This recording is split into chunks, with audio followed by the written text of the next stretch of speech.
నెల్లూరు జిల్లాలో మాజీ ఎంపీకి భారీ షాక్. 15 కోట్లు విలువ చేసే 2 ఎకరాల స్థలాన్ని స్వాధీనం చేసుకున్న రెవెన్యూ అధికారులు.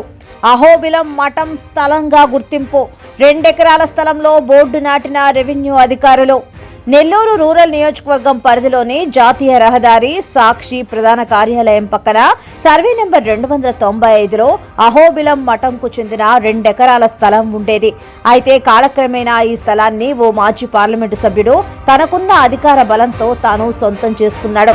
మాజీ ఎంపీకున్న పలుకుబడి, ఆర్థిక బలంతో అహోబిలం పీఠం వారు ఈ స్థలం కోసం ఎన్నిసార్లు పోరాటం చేసినా అది సఫలం కాలేదు. అధికారుల దృష్టికి, అప్పటి పాలకుల దృష్టికి తీసుకువెళ్లి వారు దీనిపై చర్యలు తీసుకోలేదు. తెలుగుదేశం పార్టీ అధికారంలోకి రావడం, అహోబిలం పీఠం ప్రతినిధులు నెల్లూరు రూరల్ ఎమ్మెల్యే కోటంరెడ్డి శ్రీధర్ రెడ్డిని కలిసి తమ సమస్యను తెలియజేయడంతో పాటు ఉన్నతాధికారుల దృష్టికి ఈ విషయాన్ని తీసుకువెళ్లడంతో వెంటనే రూరల్ ఎమ్మెల్యే స్పందించి సాక్షి కార్యాలయం పక్కన ఉన్న 2 ఎకరాల స్థలానికి సంబంధించి పూర్వాపరాలను సేకరించి ఇది అహోబిలం పీఠం స్థలంగా నిర్ధారించారు.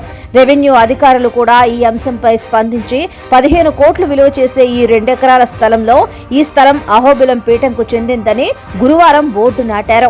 రెవెన్యూ అధికారుల చర్యలతో మాజీ ఎంపీకి గట్టి షాక్ తగిలింది.